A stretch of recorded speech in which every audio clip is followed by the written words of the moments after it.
Good evening, everybody, and welcome to tonight's Monday night panel. We're very pleased to welcome Jack Payne with us this evening. Jack will be on shortly with Vic for a short interview with him, and then we've got the panel after that. So what I'm going to do is bring Vic on straight away. Good evening, Vic. Very good evening to you, Chris. I trust you are well. I am very well, thank you. And you as Jolly well? Good. Yeah, I am very well. And just to say that if you've not seen this, so the Crawley home game will now be the 1st of February at 7:45. Okay. So that's been rearranged. That's the 1st of February, 7:45, Crawley at home. So that one's just been rearranged. Good. I haven't seen that one, so that's good. Okay, so let's bring Jack on and we will make a start. Good evening, Jack. Good evening. You good evening. Okay? Good, thank you. How are you? Yeah, good, thank you.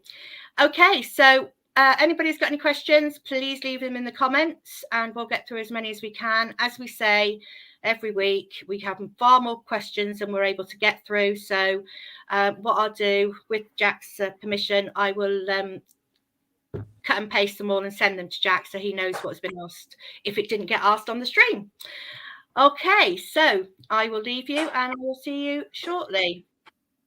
Chris, thanks very much indeed. Welcome along, Jack. Thank you very much indeed for your time tonight. And the last time we spoke to you, it was on the awards night when you won the Supporters Club Player of the Year. Yeah. Congratulations on that. I think you might be in the running again this year, if I might say so at this early stage. But at that time, A, you didn't know about yourself, where you might be next season. B, you didn't know whether there'd be a football club next season at Swindon. And C, hardly any players had signed up. I mean, can you believe what's happened in the last few months? Yeah, it's been a crazy turnaround. Like you said, last time we spoke, the club was in a bit of array, and yeah, we didn't know which direction we was going. Obviously, at one stage in pre-season, I think we had 7 signed players. We had Mildy and Peaks, like 2 members of staff, and that was literally it. So from that point to where we are now, it's an amazing how much we've developed in a short space of time, and yeah, things are looking on the up. So hopefully we can continue to develop positively. I mean, I've spoken to Dion Conroy about this, and I'll ask you the same question. And Steve Mildenhall, we spoke to about it. And was there ever a moment when you thought you might not be at Swindon the next season? I think the time that it happened in pre-season is a time where you have the freedom to be patient. Whereas if that sort of thing's happening during the season, I think it's a lot more difficult. But because it happened over the summer and the takeover happened before the season started, only just, but yeah, it timed it all right. So to be honest, there was never actually a stage where I was close to leaving. Obviously, like, I care about my career and I wanted the best to happen, but I wanted to be patient and hope that could happen at Swindon, which luckily it's worked out well so far. Well, I was going to say it's worked out very well indeed, because you're in the goal scoring form of your life at the minute, aren't you? Yeah, I've had a really good week, 3 and 3, but yeah, over the season, to be on 8 at this stage of the season, if you would have offered me that at the beginning of the season, I would have bit your hand off. So yeah, hopefully I can keep scoring, and yeah, like you said, season's been really good so far. Is this the best? I mean, what's your best tally over season? I've been looking through your records, and this is pretty close to it, isn't it? Yeah, my best 9. I've not managed to get in double digits. I've got 9, I think, on 3 occasions, and I've struggled to break through that barrier. But I'm really close to that now, so I look forward to breaking through that and hopefully beating my previous records by quite a bit. Yeah, and it was your 50th career goal the other day, wasn't it? And we congratulate you on that. That's quite a milestone for a midfield player, isn't it? Yeah, definitely. I'm quite big on stats and I always keep up to date with them. So yeah, to get to 50 goals I'm really happy about that. And yeah, I've added a couple more since already. So yeah, hopefully I'll get to 100 at some point, which would be amazing. Yeah. Well, if you could do it in the next couple of seasons, we'd be delighted. Thank you very much. And another milestone, of course, was Dion Conroy's 100th game for Swindon on Saturday. And the sad thing is, if not for injury, he'd have clocked up a lot more than that, wouldn't he? Yeah, no, 100%. Dion's been brilliant this season. It's the best I've seen him this season, playing in the middle of the 3 at the back. And yeah, like you said, if it weren't for injuries, he would have a lot more. But yeah, still got a long time ahead of him in his career to get them numbers up. But yeah, he's doing really well, so it's really pleasing to see. Let's talk about, I've got a question here, and I think many people might be interested in this. Jack Smart, hello to you, Jack. He says, can you talk to us about your relationship with Harry McCurdy, which does seem to be, it's one of the great relationships that seems to be coming out of this season. It's a real bromance, isn't it? Yeah, we get on really well. he's a very lively character. He's a loud lad, as you obviously, I'm sure you're all aware. And yeah, we just sort of clicked, get on really well. Yeah, there's not much to say really. We just get on really well. We have similar interests. We enjoy each other's company, and yeah, like he's quite a lively character. He likes to do stuff outside of football, and I'm quite active as well. So yeah, we spend a lot of time together and enjoy each other's company. Well, that's good to know. Does that sort of go throughout the squad? It seems to be a very good spirit at the minute. Yeah, massively. The lads, it's got probably the best change room I've ever been involved in. I've been in some good changing rooms. But yeah, all the lads get on really well. We see each other. We spend a lot of time at football. The schedule is quite a lot. We're in most days. We have long days, so we spend a lot of time together. So it's important we all get on, which we do. And yeah, we see each other outside of football. And yeah, we're all pulling in the same direction, which is really important. There's really good team spirit here. This is from Sean. Hello to you, Sean. Jack, fair play to you for hanging around in the summer. Did you have an inkling that great things were on their way? I don't think anybody did at that time, did they? Yeah. Did you think, most of us were thinking, well, if we can stay in League Two this season and consolidate, that would be great. But once the squad started to assemble, what were your feelings then? Yeah, it's a good question because, I don't think anyone thought it would be this good, but it was as soon as the takeover happened and the manager and his staff come in, and then they started recruiting certain type of players, and a lot of big names started to come, and it started to get a little bit exciting. And yeah, the squad they assembled in such a short space of time is quite incredible, to be fair. And yeah, it's really exciting to be a part of. So yeah, I'm definitely glad I stuck around, and yeah, it's been amazing so far. We've got some really, really, really good players here. The away form's been amazing, and those of us who travel away games, we've seen some fantastic performances, and thank you very much indeed for that, because it makes the long journeys well worthwhile. But this is from Jonathan. Can we ask Jack why he thinks the home form is so different compared to the away form, which is top of the league standards? I mean, I know we've had the win against Hartlepool, but let's talk about the difficult first 45 against Harrogate on Saturday. It was difficult, wasn't it? Yeah, it was really difficult. It is obviously a big talking point, our away form compared to our home form. I don't have any definitive answer, unfortunately, but the only things I would say is when you're away from home, I feel like there's more pressure on the home side, so they might come out a bit, which would suit us. It gives us more space, and when teams come away to us, a lot of time they come up, they play really defensive. Like for example, on Saturday, which you referred to, Harrogate, they've gone man for man, and they've come to us, and they've done everything they can to stop us, as opposed to if we went there, then it might be completely different, where they're going to try and win the game. So I mean, although they did make it really difficult for us, their goal come out of nothing, which made it even harder. But I still feel like we should have, especially in the last half an hour, we could have easily got the win. But it is frustrating, but the home form will come, and obviously Hartlepool was really good. But even then, it took us quite late to get the win. But we'll keep working on that, and we'll definitely turn that around. Yeah, let's talk about the penalties then. Obviously, there was one given, which you scored. And Rich says, how long have you been practicing the backflip? Is that something you've been working on? It's something I actually practiced over lockdown. I don't know what made me want to do it, but I just, over lockdown, obviously, we had a lot of time on our hands. So it was something I thought about learning, and it took me a few days, a few failed attempts at first. And I got there in the end. Obviously, unfortunately, last season wasn't really the time to bring that out. So had to wait my time, and I thought it was the right moment against Hartlepool. Obviously, 90th minute to make it 3-1, pretty much secured the win, and it just felt right, and I was pleased I landed it, because it would have been a bit awkward if I didn't. Yeah, don't hurt yourself, will you? That's of course. Something we don't want to see. Take us through that penalty then. Obviously, it was given. There was a couple others which weren't given. I'll ask your opinion on those in a minute. You could have had a hat-trick, basically, couldn't you, if they were all given? Let's talk about that penalty then, because it's a crucial time of the game. In the crowd, we're all going, what's going to happen here? Yeah. But you stepped up, little stuttery steps, planted it firmly in the corner. What's going through your head? So obviously when we won the penalty, I know I'm going to take it. So to be fair, I practice during the week. I already do my homework, so I have a good idea of where I'm going to go. Obviously, things do change depending on time of the game and how their keeper reacts. And they was trying to be a bit cheeky with the amount of time they were wasting. Like a few of their players kept stepping into the box to delay the time. But that sort of stuff doesn't really bother me.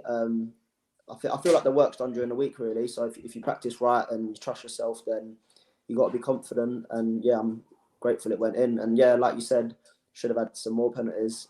The one on Ellis I've seen, and it looks like a stone waller to me. I don't know how that's not given. And obviously that was 1-1 at the time. So to get another penalty, that could have won us the game. So yeah, that's really frustrating. Yeah, I mean, obviously, I was in the Arkle, so I didn't really have a good view of it. And but you're quite convinced that was. I have seen it before, and he does get a touch, doesn't he? There's no question about it. I think it's a Stonewall penalty. I've seen the replay. I've seen a slow-mo video of it as well, and there's clear contact. I don't know. Ellis isn't the type to go down anyway, and why would you in that situation? So yeah, it's a shame that wasn't given. It was a bit like the Alamo at the end.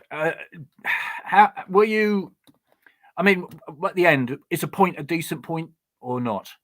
It's difficult because when you come in half-time losing, at that stage, like you want to get something out of the game. So to get a point back, and then especially after the week we've had, it's a 7-point week, which is it's a really good return. So if you take look at it from that perspective, then it's a good point. But at the same time, at home to Harrogate, especially with the last 30 minutes, the amount of pressure we had on them, we had a couple chances. It was frustrating not to get the 3, but I think looking back, then maybe the draw was a fair result. They had a couple of chances themselves as well, so yeah, it could have swung either way, really. Yeah, you're in a great position, aren't you? You're just outside the top 3, you've got a game in hand, and a week away from the league now. Obviously, it's the EFL Trophy tomorrow night, Cup game at Walsall. These are important trophies for the town this season, aren't they? Yeah, definitely. All the players are really excited about it. We've not done last year. We didn't get into the qualifications of the knockout of the Papa Johns, or we didn't progress in the FA Cup, and that's always disappointing. Especially with the squad we've got this season, it gives the lads who aren't starting every game more opportunities, especially tomorrow night, for example. And then the FA Cup, if we get through the next round, obviously in the 3rd round, you never know what can happen, the sort of draw you can get. But yeah, it creates a lot of excitement, and I feel like sometimes it's good to have a little break from the league, and then gives you time to reflect. And like you said, we're in a really good position, 4th in the league, just outside the top 3 with a game in hand, and going into the December fixtures with a lot of games, it gives us a lot to work on. Yeah, Leyton Orient away, and then a little matter of Barrow away. Yeah. It's been a long time since we played Barrow, since about 1969. So, it goes back a long, long way. This is from Ben. Is a new deal close? No, not that I know of. Yeah, you'd have to. Yeah, not that I know of. I'll be honest. I've not spoke about anything to do with that. Obviously, I'm sure everyone can tell I'm really enjoying my time here, and we're in a really good place. So, like I've said, it's something I want to be a part of. So, who knows what the future holds? But yeah, I don't think the club are in a position right now to sort that out. But yeah, something potentially in the future we'll have to wait and see. And this is from Jason. What about that backflip? What about Ben Garner? What's his view on it? Does he have a word with you about it or not? He I've done it in training a couple of weeks ago. In the warm up, we was like trying to copy. Like we was doing a little warm up where you had to copy the other player. So I pulled it out of nowhere because I was with Ellis and I knew he wouldn't be able to do it. And I think the gaffer seen it then, and he had a little chuckle to himself. So I don't think he minded it. So yeah, give me confidence to pull out in the game, and he's not said anything about it. So I assume he doesn't mind it. But yeah, as long as I'm scoring, I'm sure he doesn't mind what celebration I do. Fair enough. Right, this is from Jack. A lot of questions coming in, as you can imagine. Yeah. As you know, Kane Kessler-Hayden is on loan from Aston Villa. Do you think he has the potential to play in the Premier League regularly in the future? Now, I think you'll agree he's been one of the standout performers for the town this season, even though he was kicked to what's-its on Saturday, wasn't he? Goodness me. He looks a player, doesn't he? Yeah, he's really good. He's got loads of ability. Obviously, he wouldn't be an Aston Villa player if he didn't. But yeah, he's shown everyone what he can do so far. And I think he said it himself that he's got in some really good positions where he could have had a few goals and a few assists. But obviously, you'd rather them getting in them positions. So obviously, that will come. He'll start adding goals and assists to his game. But yeah, he's definitely got the potential to play in the Premier League and go as far as he wants in his career. He's at a really good age and he's at a really good club to develop. So yeah, it's exciting times for him. And can I ask you about another player, Tyrese Simpson? You know, he has developed, hasn't he? You must be watching him and thinking he's developing as the games go on. I mean, he's getting stronger and stronger as well, isn't he? Yeah, definitely. Obviously, this is his first season in professional football in terms of playing regularly first in football. So taking that to consideration, I think he's the only player that started every league game, which is really impressive in itself for someone that age. I remember when I first come through at 18, I'd play a few games and I'd come out and I'd come back in, and it's very hard to play regular week in, week out 90, which is what he's done, which I think that's the biggest credit to him. And obviously he's on 8 goals now, 7 league goals, and he's bringing more into his game. I think, like you said, it's progressing, it's becoming more intelligent and linking up the play better and holding the ball up. And yeah, I think, like you said, he's getting better and better each week. So yeah, that's also exciting for the club. And it's a tough gig, isn't it, playing up front on your own? You know, it's a really tough shift to put in. Yeah, definitely. Well, we've had it lately. We've had McCurdy up there with him a few times. We've had different options, but he's pretty much our only natural striker, so to speak. So yeah, like you said, it's a tough gig, and yeah, I think he's doing really, really well. This from Stephen. Have you thought about a career after football? Because I guess it's something, you know, the more experienced you get, if I might put it like that, it's something you do have to think about. Have you thought about what might happen afterwards?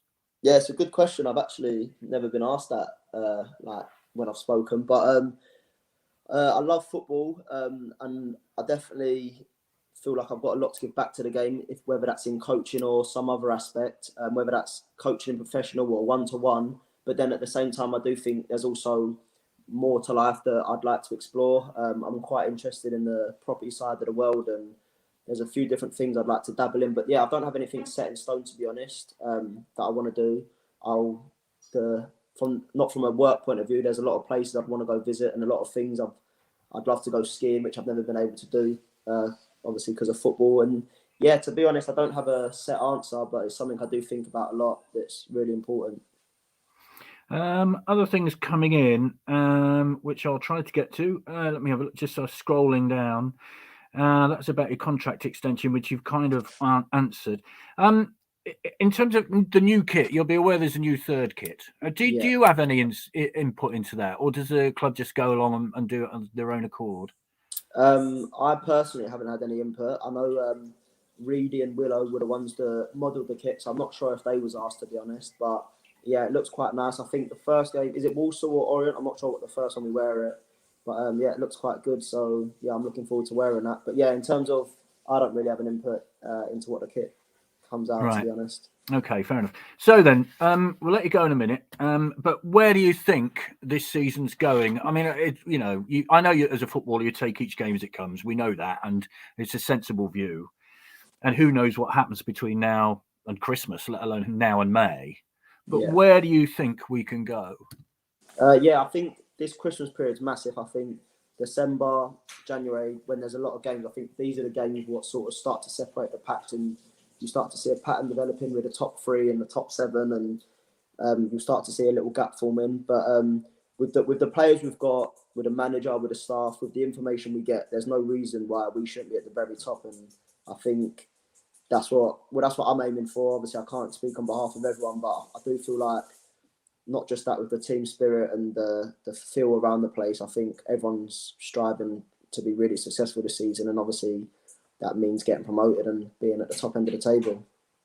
Well, we wish you well, and we all want that, basically, because we want to get back to where we were 12 months ago, but without the drama of 12 months ago. I guess you're the same, aren't you?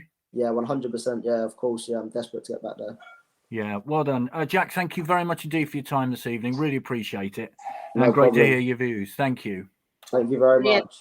Yeah, no problem. Thanks very much, Jack. Lots of questions and comments that I'll send through to Andrew for you.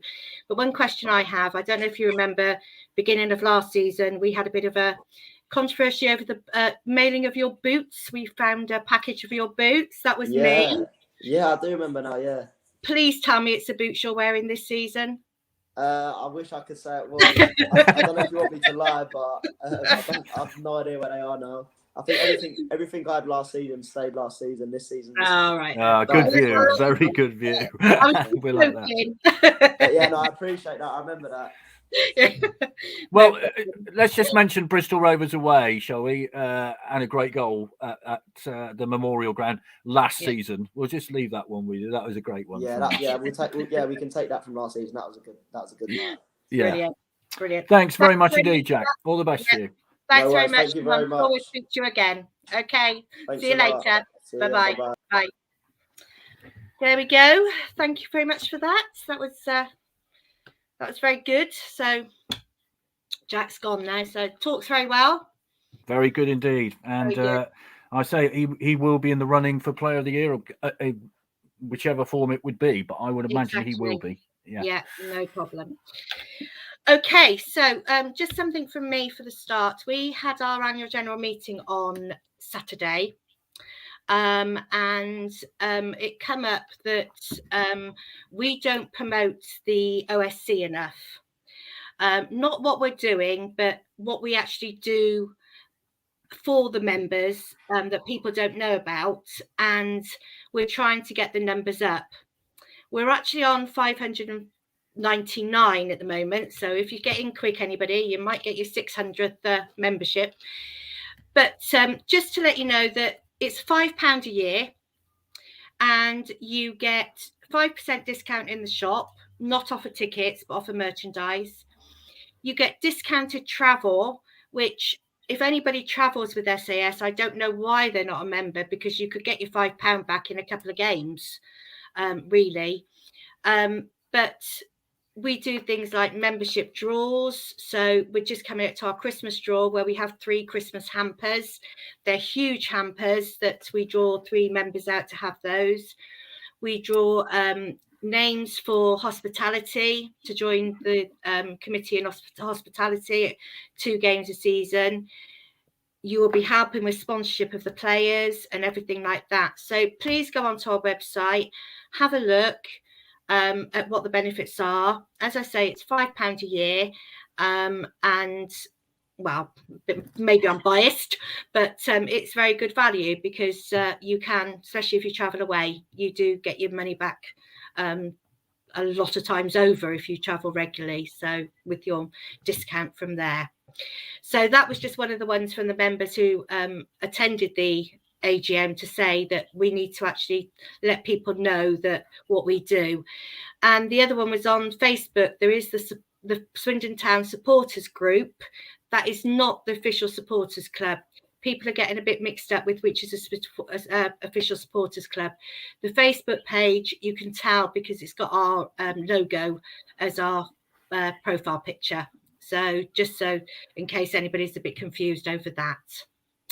Okay, so shall we bring the panel on? We have Jamie, we have Rob, we have Anna, and we have Phil. We've got a full house tonight, so so I'm going to leave you because it looks a bit busy on there now. So I will see you later on. Chris, thanks very much indeed. And I just thought, bearing in mind we've got a new black kit, I just thought I'd sort of try and get the black kit that we've had previously up there, just because obviously the new one hasn't arrived yet, but you know, there we are. And we'll discuss that a little bit later. Right, let's go around the panel. Phil, welcome. Jack Payne, he's been a tremendous influence this season, and he's obviously got ability, you know, which is very good for this level, hasn't he? Yeah, and then when I speak with people that away from Swindon, you know, involved in football, and they always seem to mention him as being a good player and sort of possibly shouldn't be playing at that level. And yeah, he's been putting in some good performances. And what you want is goals from midfield, and he's providing them. Yeah, well, you want goals anywhere and yeah, you do. Yeah. So, but yeah, he's got a knack for it at the minute, and he's on penalties. So. You know, it's just the confidence in the group, and I think he sort of epitomises that, really. Yeah, Phil Smith, a member of the Alan McLaughlin Walking Football Tournament winning team, as is Anna Tursley. So congratulations to you, Anna, for that, and to Phil. What's your view on Jack Payne and indeed Lewis Reed? I mean, they are quite a formidable partnership in that midfield, aren't they? Yeah, I mean, we've got a group of really talented midfielders this season that I think it's interesting to look at who is protecting who in that midfield, because you've got Williams and Payne who tend to like to get forward. Reed is the holding player, and on Saturday obviously there was that. I think Reed was kind of out of the game for large periods of time, and thus you know the balls weren't getting through to Payne in the way he would have seen previously. So you know, that's something to do with the setup, which we might talk about a little bit later. But in terms of Jack Payne, you know, fantastic player to have in the squad, absolutely. Yeah, I know, Rob, you were you were a great admirer of him last season, weren't you? And even though it was a dog's breakfast of a campaign, he was one of the shining lights of it. Yeah, there were very little to get too excited about last season, Vic, I have to say. But Jack Payne's performance has just improved as the season went on.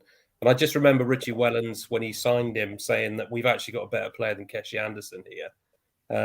And I think he's going on to prove that this season at this level. Not only has he got the composure to take real good quality penalty kicks under pressure situations, the one at Stevenage to win a point in stoppage time, obviously the one on Saturday, but his all-round play and the striking of a ball, that's one thing that struck me this year more than anything else, to be honest, because when you've got Reed hitting free kicks, the like of which you'd see if you saw in the Premier League, they'd be replaying for weeks. Jack Payne himself, the strike at Newport, other strikes as well that he's had where just hits the ball so sweetly and so cleanly. That tells real technique to me, and you've got to be a decent level of a player to be able to hit a ball like that. Yeah, Jamie, what's your view? I mean, obviously there's the Anthony Grant question to throw into the conundrum, but it doesn't look as though he's going to get away back, does it? No, and I think there were, to be fair, very few players we were all clamouring to keep from last season, but I think those two were two of them, and I think Jack Payne is one of those that clearly stands out, like Reed, as could play at a high level, and we're lucky to have them. So that and fingers crossed. He obviously didn't want to answer the questions about contracts, but fingers crossed, those are the kind of people we desperately want to hold on to. Grant's an interesting one. I don't think any of us know really what's going on. There's clearly other things going on behind the scenes, because it's a bit strange that he's only been on the bench once and he's not been anywhere near the team since.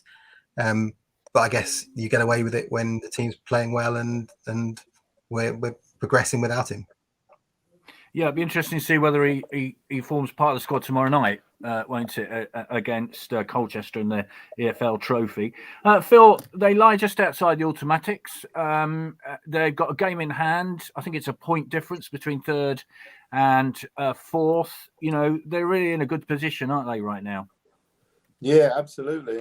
And, you know, they just keep churning out results. And I think that's the thing that sort of, well, it's impressed me anyway, you know, just the fact of, you know, performances don't really seem to matter in terms of the results, whether they're playing badly or well, that, you know, they're just picking up results, and you get that mentality. And then, you know, you never really know where you'll end up. But like you say, to be sort of 1 point out of the top three at this stage, you know, it's a massive bonus, I think, really.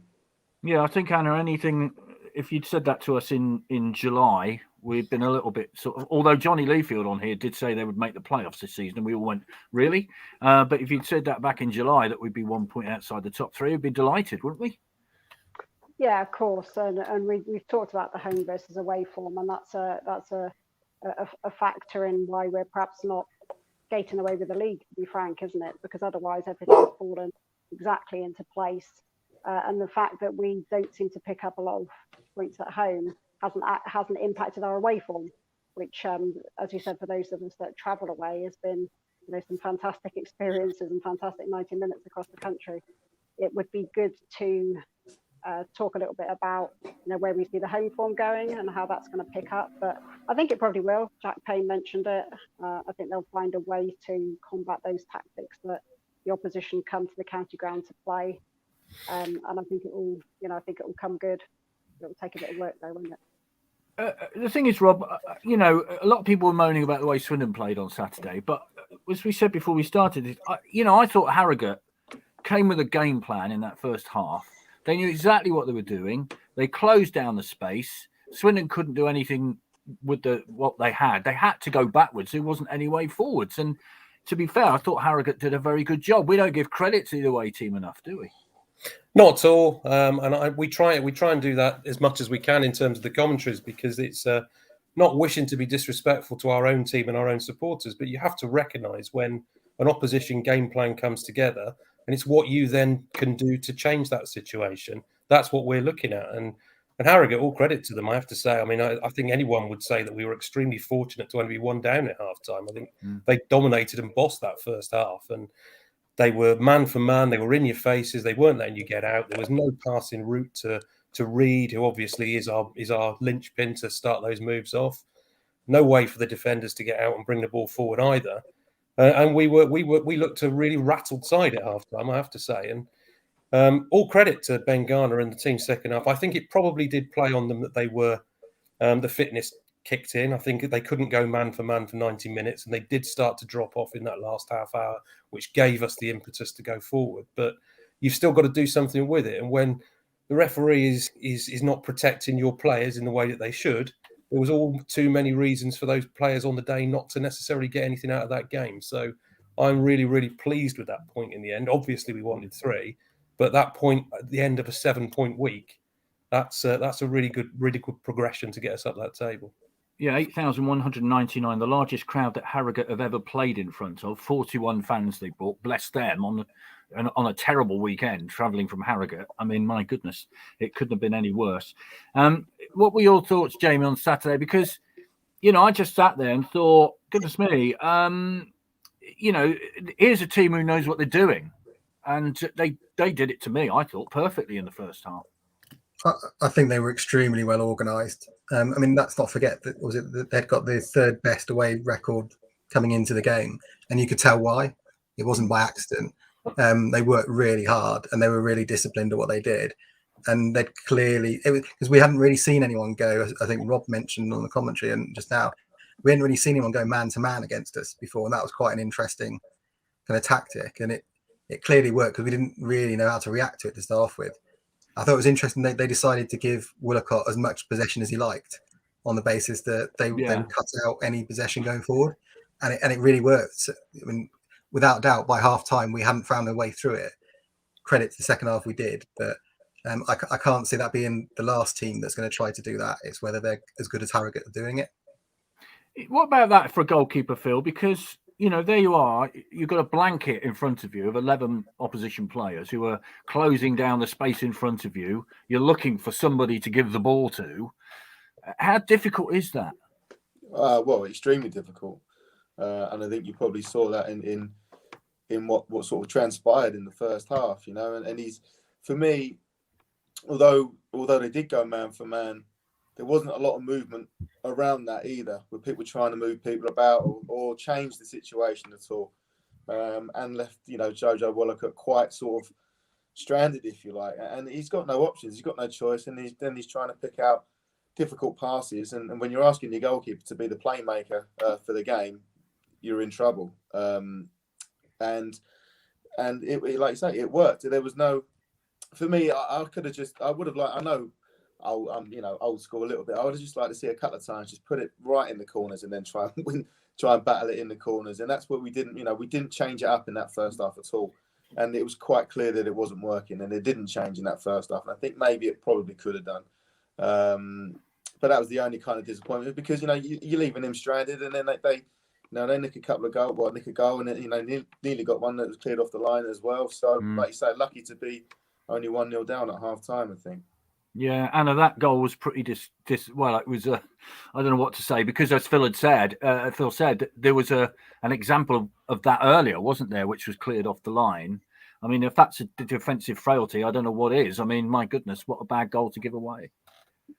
Yeah, it was. I mean, just going back to the opposition, obviously give them some credit, but I did think on Saturday that we didn't set up right.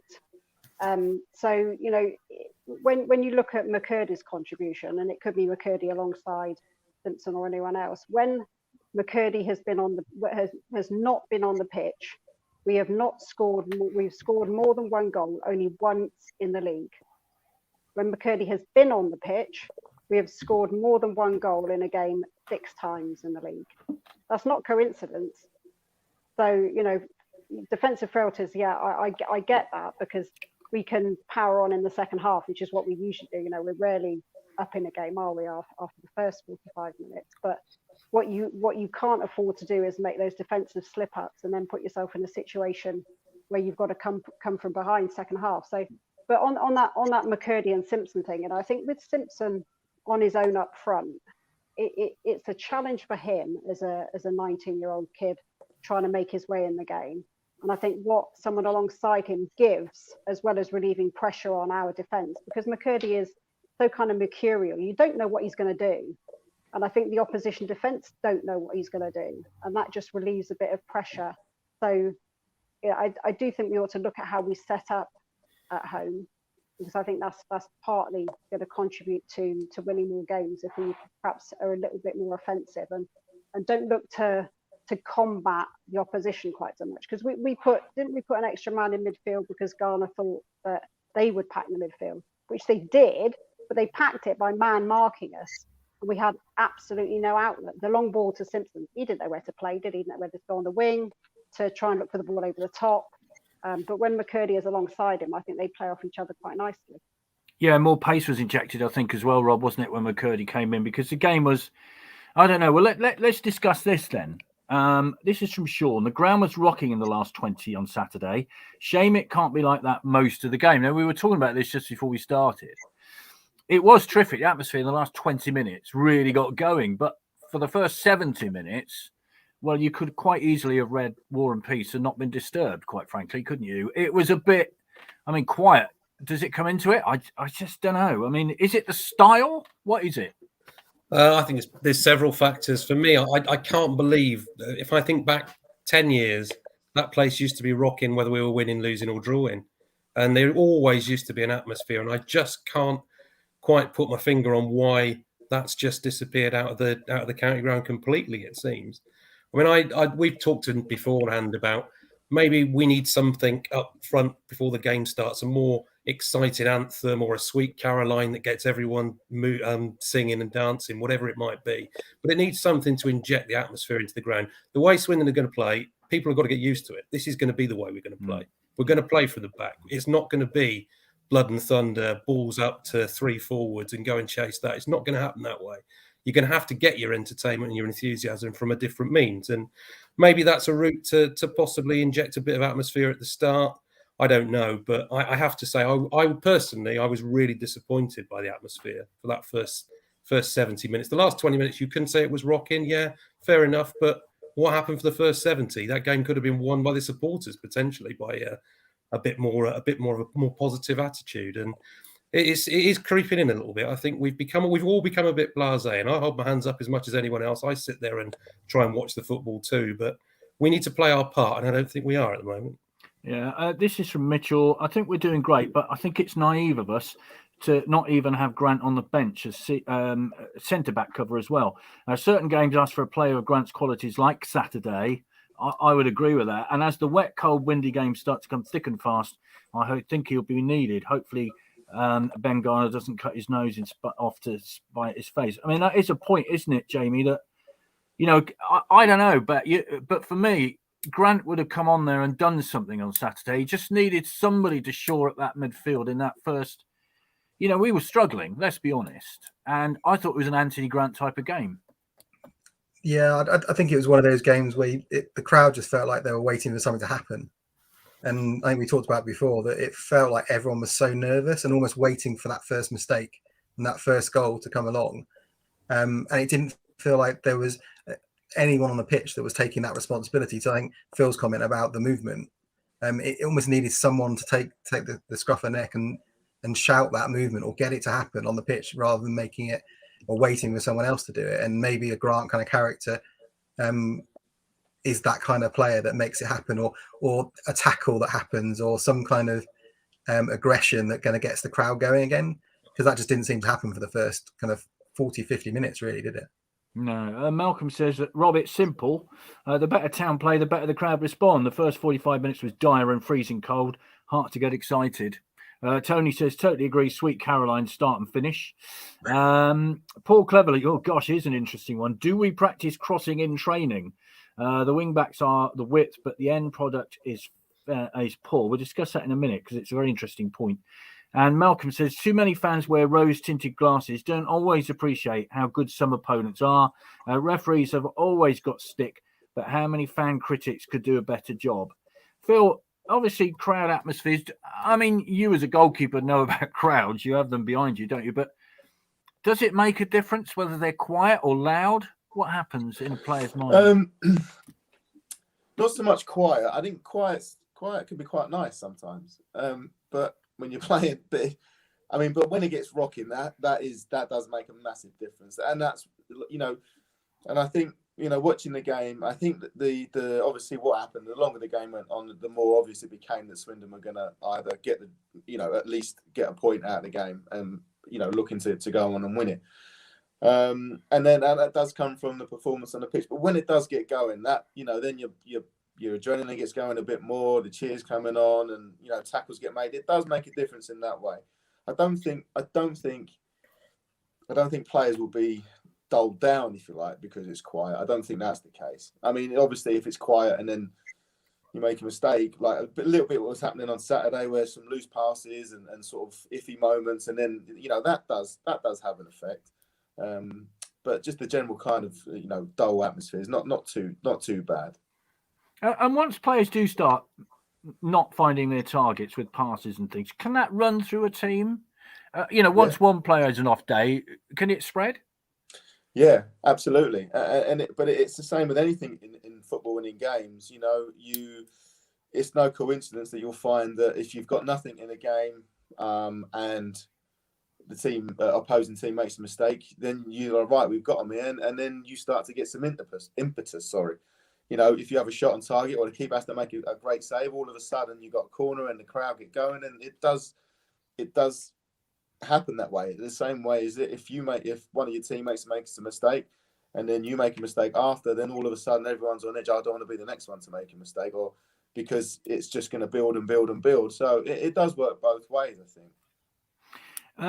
What options could Ghana do to help combat the same tactics that Harrogate applied in future games against other opposition who do the same, Anna? Because we do see a lot of teams coming to the counter. I mean, we've discussed Bradford City, for instance, who kept their shape, made it very difficult for Swindon to break them down. And you can imagine a lot of teams that have come to the county ground do exactly that this season, aren't they? Yeah, I mean, as Rob said. Go on, Phil, what are you going to say? No, it's fine. Okay. All right, Anna, go on. Yeah, I mean, are they going to come down and do it as effectively as Harrogate? Hopefully not. I mean, I already talked about my view would be that you want somebody alongside Simpson. If nothing else, it drags and makes sure that a defender is not pushing forward, opposition wise. I mean, so I'd like to see us move the ball a little bit quicker. I think on occasions there was the opportunity to pass the ball out to Ellis or Kesler Hayden, which we didn't do, and knocked it back again, and then the opportunity's gone because they closed us down. I agree with Phil that there needed to be a bit more movement. It's almost like they're waiting for the ball to come onto you. And we've got such a great group of midfielders that you want to see them making space for each other and perhaps drawing a man across to make those extra pockets in behind. And I think that was a bit lacking on Saturday, to be honest. I suppose it did sort of spread like the plague a little bit, this passing back and leaving Woolacott to be that playmaker almost was just ridiculous, because he was hitting those long balls not particularly accurately either. It's not his role, is it really? And that patient build up does impact the crowd noise. I don't think I want to hear anyone booing at half time aside that's been the table, by the way. We haven't talked about that, but I don't understand the mentality of people who are going along to boo when we're 1-0 down. You want the team behind you, and after all that's happened, get behind the side, support the side, like we did in the second half, but in the first half, get behind the lads and shout them on, and I think that make a massive difference. Yeah, we'll talk about booing in a minute. A couple of comments from Paddy. Hello to you, Paddy. I didn't get around to asking this, but could you please appeal to Jack when he scores at Walsall on Saturday to get the whole team to perform the backflip celebration? Thank you. I don't know whether the manager will be terribly keen on that. And can the panel give us a score prediction for Walsall on Saturday? I'll go 3-2 Town, Simpson, Williams, and a Jack Payne penalty. We'd look forward to that in a minute. Right. Booing, Rob. I mean, there was booing at halftime. There are a couple of other Premiership games that I saw this weekend that had booing when teams went off. I mean, it is every fan's right to show, that they're not happy with the way things are going. And I think everybody would agree with that. But I don't know. Booing or not, what's your view on that? Not for me. No, it never has been. I mean, there are many times that I could throw things at people in frustration or tirades of abuse at people. I don't do it. Why don't I do it? Because I'm sure Phil will say, if all you can hear as a player is somebody getting on your back, what's it going to achieve? How is that player going to be playing better because you're having a go at him? It's not going to work. It just doesn't work at all. They're only going to get better if you support them. Now, I absolutely understand. I'm as frustrated as anyone else when Town have a poor performance and they don't put in what I would consider to be an above standard performance. We all do. We naturally expect that, but there are ways and means to react. And Anna mentioned it earlier on. We're fourth in the league. We've got a game in hand. We could be second in the league with a team that was thrown together on the back of a fag packet with a couple of weeks left at the start of the season. I was fully expecting us to be having this chat now at the start of the season and us to be comfortably bottom half and in a real struggle to make sure that we continued in the league. We're in a completely different position.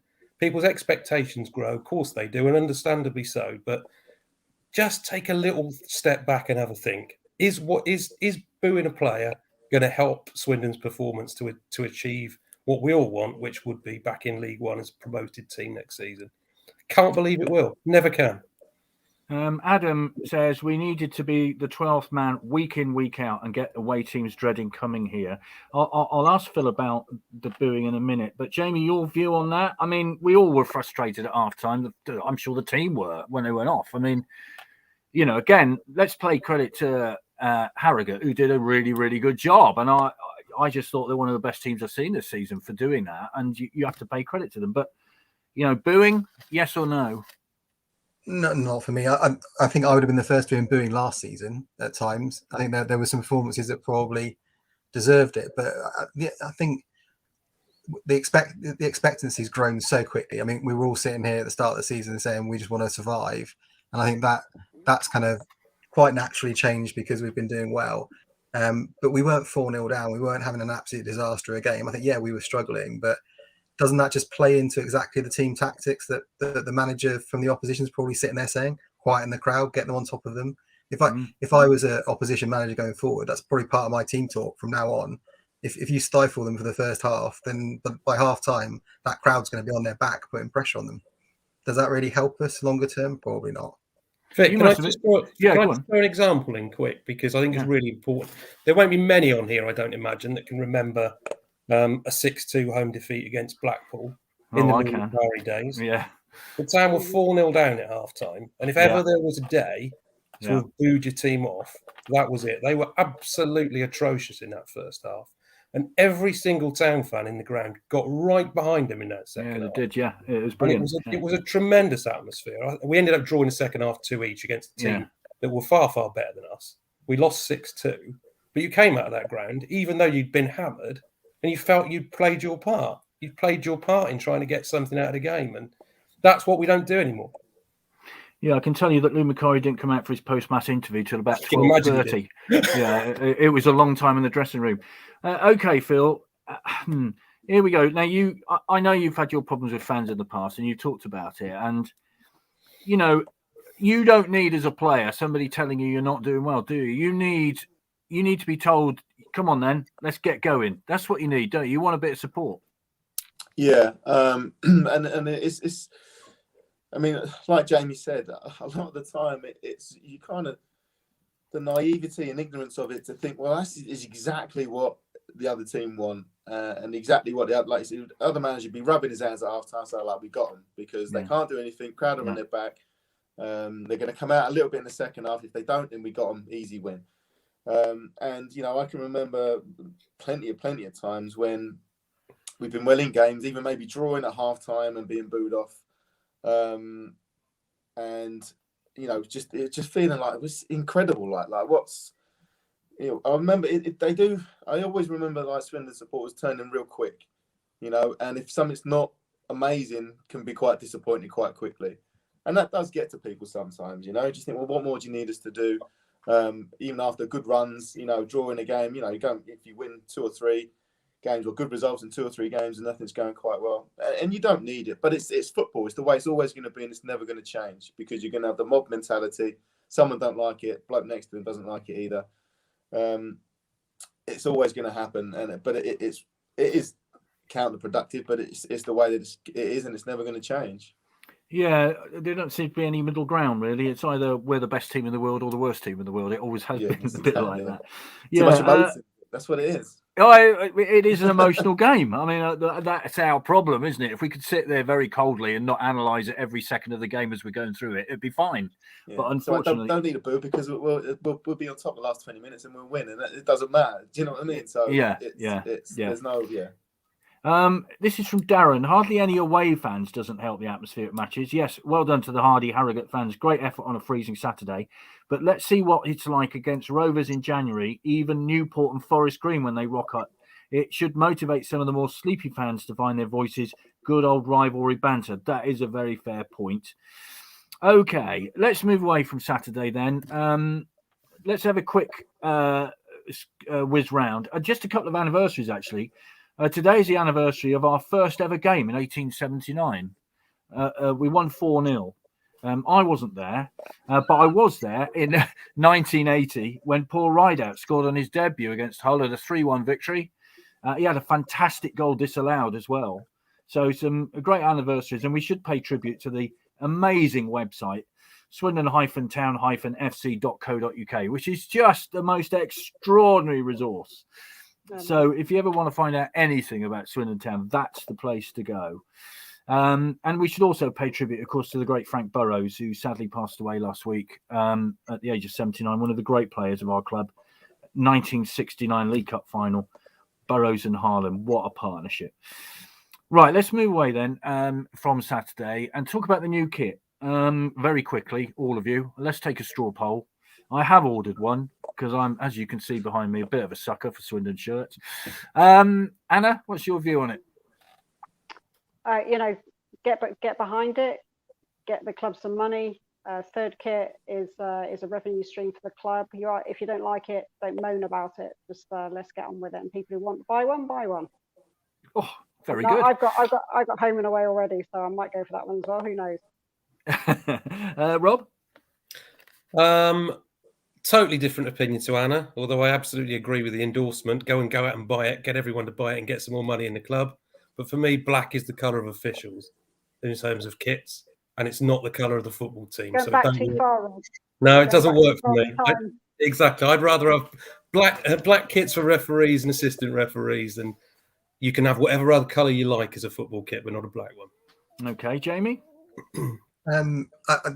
I guess I hope we make as much money out of it as possible for the club. That's the important thing at the moment. I guess they were forced their hand slightly because of the home and the away kit selling out as quickly as it did. I think it's going to be a real shame that we're probably not likely to see us play in yellow much now, because I'm guessing that now they brought the kit out as black, they're going to have to play in it. And I think that's a shame because I hope we have as good a record in black as we do in yellow. Jamie Newton's modelling a brand new Swindon Town jumper that he bought in the shop not too long ago. Have you seen it, Phil? No. Okay, fair enough. Well, I won't ask you to comment. But I said to Jack Payne about players don't have any input in this, do they? They just put the kit on that they're given, basically. Yeah. That's the way that it is. It's all commercial. It's all what will sell the most, what's the most appealing, and that's what you pay your commercial managers and your shop managers to come up with the nicest looking kits. I don't know how good they are sometimes at their job, but it's down to them.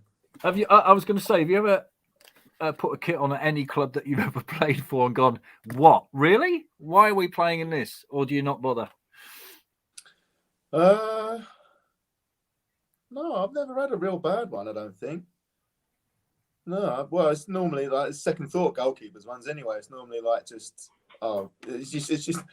Remember when I was younger, we used to the kits. I used to take my own kit. Because even when I was playing School of Excellence teams, oh no, there's no goalkeeper kit. Did you bring your own? So, oh yeah, hang on. So you pull out your own. It's like nobody really cares about the goalie kit. Well, they didn't used to anyway. Well, they got some very nice goalkeepers kits at Swindon. I actually like the current one. It's really nice. The nice, blue one. Yeah, the new one's nice. Yeah, very pleasant. Right, let's move on to this week because it is a big week. A couple of cup matches coming up. Anna, we got tomorrow night against Colchester, which is, a biggie really in a way because it's the most realistic cup competition for us to actually win a competition in. And then, of course, we've got Walsall on Saturday, which we're promising to take an awful lot of people to that one. What are your views on this week coming up? Yeah, worth mentioning tomorrow, 7:45 kickoff. Yeah, 7:45. Well done. Not Yes, 7 o'clock. not 7 o'clock. No, 7 o'clock. 7:45. Yes, quite right. Yeah, I mean, tomorrow, opportunity for some of the lads that haven't been getting regular game time to have a go. Still like to see us win, and I think from what Garner's, always said, he's looking to win every game, and I think we'll give it a good go tomorrow. It's going to be a tough one. It's going to be cold, and then Saturday possibly even tougher, I would say, away from home. It's against Matty Taylor. And Walsall have had a bit of a mixed bag recently, haven't they? They came good for a period. Now they've dropped off again a little bit. But they're going to be watching their videos of us against Harrogate, I think, aren't they? So, yeah, it'd be an interesting one to see if we can regain that away form. Yeah, I hope he gets a good reception, Matt Taylor, because I think he, one of the most popular players that we've had in recent times. Big week, Rob, isn't it? In cup competitions, we jokingly say we never get past round one in anything, but here's a great opportunity to progress in two.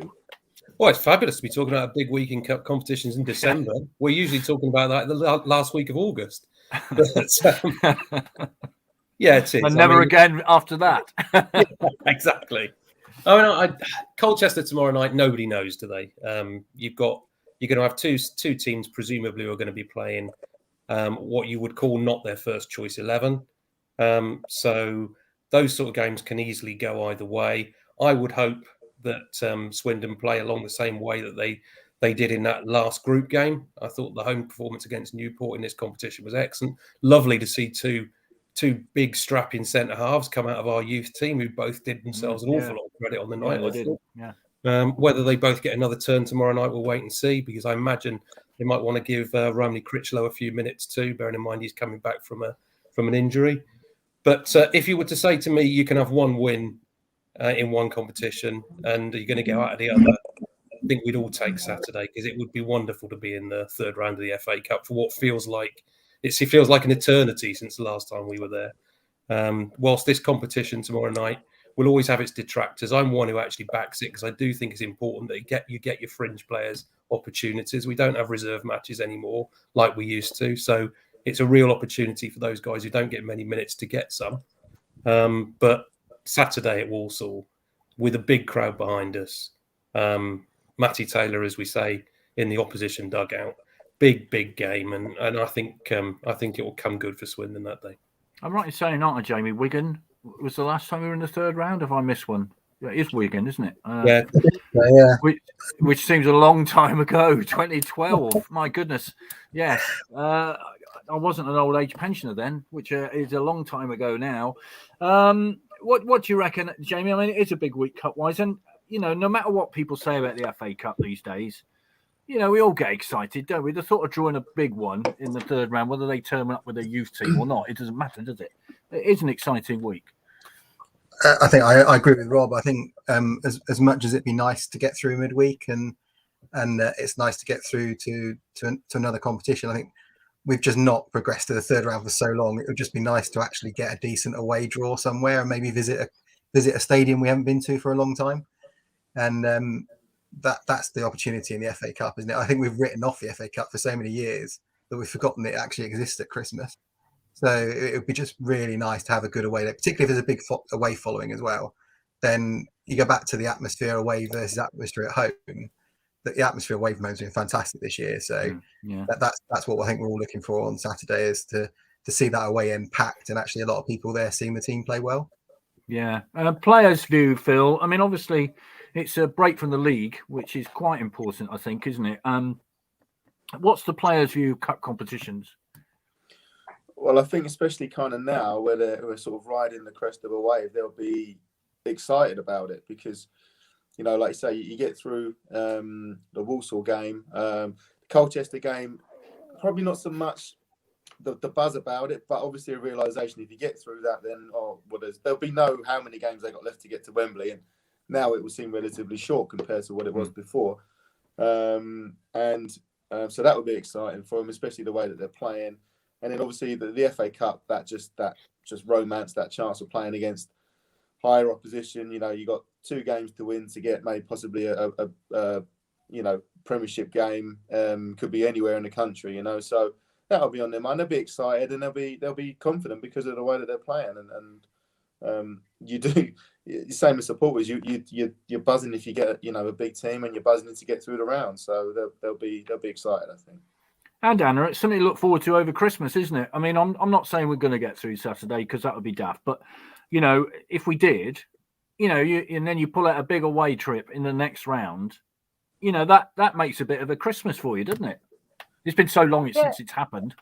Yeah, and it's about momentum, isn't it, as well? I've never been one of these, save it for the league kind of supporters. If you've got momentum in the league, you want to maintain it in the cup as well as far as you can.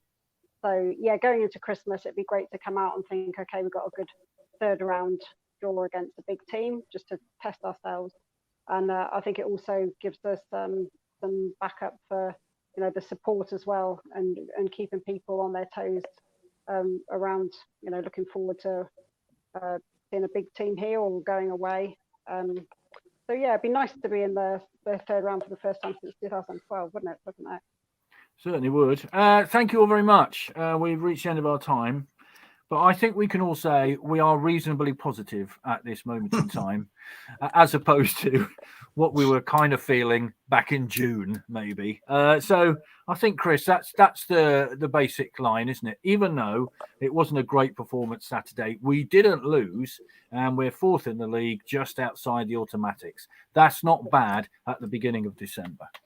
If we had said that in June, as you said, this is where we'd be, I think we'd all bite everybody else's hands off. That's it's amazing where we actually are at the moment, and it's praise to a lot of people. So thank you very much, everybody. We will be back next Monday. We have Dick Mattick and hopefully John Trollope and maybe Don Rogers. Dick has got his book being published this month. From the 1972 63